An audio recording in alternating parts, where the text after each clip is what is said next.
достар, бүгін сіздермен ең қызықты топ 10 видеоны бөлісетін боламын.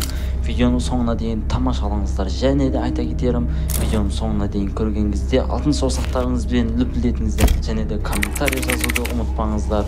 Міндетті түрде менің каналыма тіркеліп, видеоны соңына дейін көріп шығуларыңызға кеңес беремін. Ал біз болса кеттік.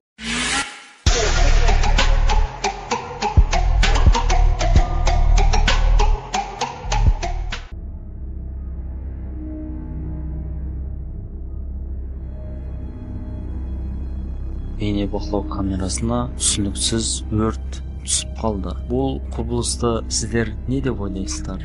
Бұл табиғаттың тылсым күштері ме, әлде төбедегі сымдар бір-біріне шағылысып, содан пайда болған құбылыс па?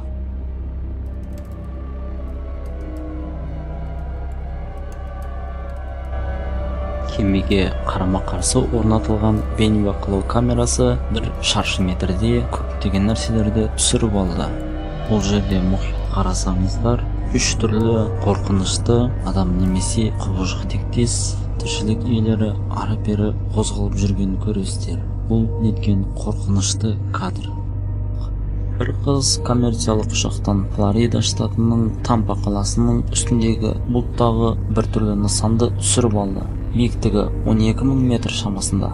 Бұл не? Сіздің болжамыңыз қалай? Бұл өзге ғаламшарлықтардың ұшар кемесі ме, әлде бұл адамдар монтаждап хайп жасау үшін түсірген видеосы ма?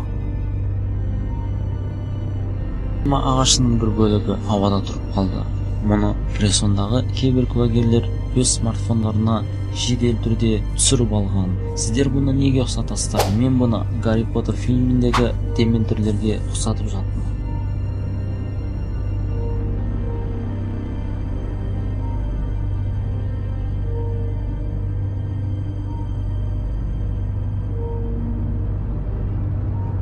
Мексиканың аспанында күтпеген жерден жұлдыз тәрізді бір түрлі нысан пайда болды. Ол бірнеше минут аспанда қалықтап, кейін буланып жоқ болып кетті. Бұл бір жерде қалқымастан қатып тұруы адамды қатты ойландыратын нәрсе.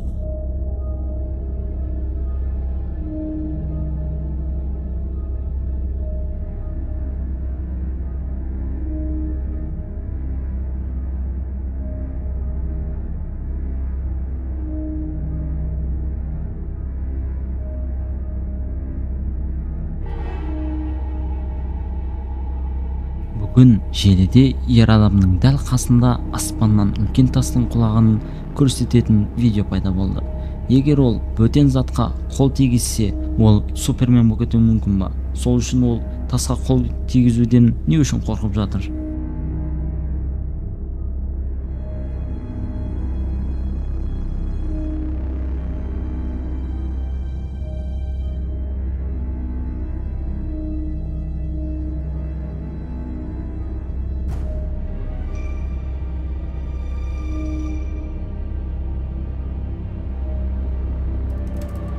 Менен бейне қоңырау арқылы сөйлесіп жатқан саңырау мылқаудың артынан бір қараңғы дене өте жылдам жүгіріп өтті. Бұл өздері ұйымдастырып алған нәрсе ме, әлде бұл жын ба? Сіздер қалай ойлайсыздар? Бұндай үлкен жылдамдықта жүгіріп өтуге адамның еш құрбысы жетпейді. Бұны логикалық тұрғыдан қалай түсінесіздер? Бұл кафельдер өз-өздігінен жарылуына не себеп болып жатыр? Бұны тылсым құбылыстар жарып жатыр ма, әлде жер сілкінісінен жарылып жатыр ма? Пікірлеріңізді комментарияда міндетті түрде қалдырыңыздар.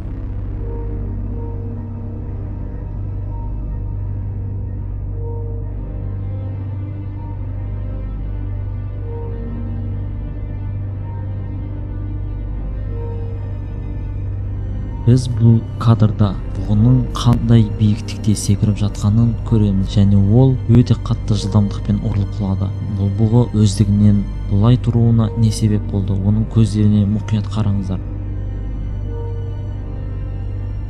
Бұл бұғы жараланған ба, әлде көзі сондай ма? Мына бұғынға қараңыз. Бұл бұғыны жерге тартып кетуіне не себеп болды?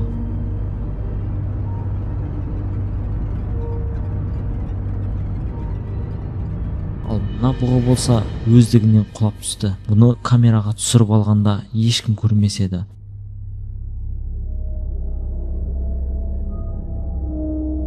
Ал мына бұғының бір көзі жабылып қалған, өте біртүрлі көрініс.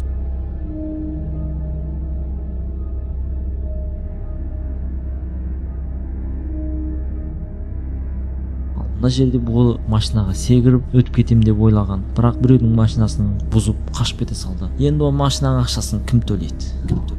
Бұл аномалды құбылыс бұрыннан күлгін жаңбыр деп аталатын лақапқа ие болған. Мұндай ерекше құбылысқа не себеп болуы мүмкін?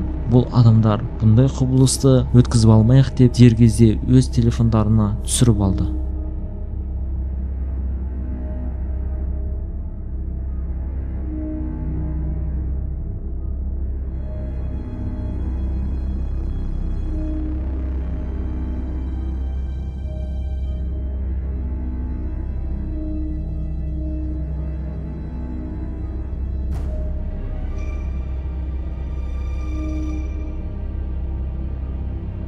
Индонезиялық жігіттер орманды жағалай келе жатқан.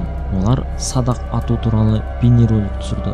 Олар аяқ астында батпаққа араласып кеткен бір құбыжықты кездестірді. Бұл құбыжық адам ба, әлде жануар ма, әлде өзге ғаламшарлық па? Сіздер қалай ойлайсыздар? Бұл жерде түсі ластанған күйде жатқан не нәрсе болуы мүмкін? Бұл адам ба, әлде құбыжық па?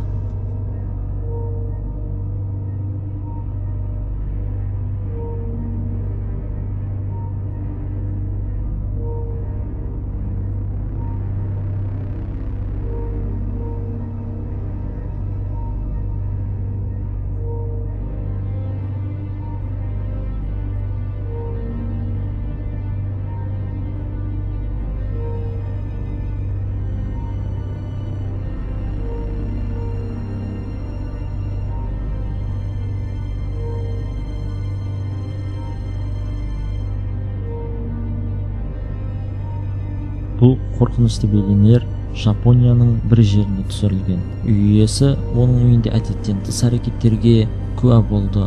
Бұл не болуы мүмкін? Өздігінен қозғалатын тылсым құбылыстар, тылсым күштер, жындар, тағы да не болуы мүмкін деп ойлайсыздар? Бейнеге мұқият қараңыздар. Бұл жерде өздігінен қозғалып жатқан құбылыстар бар.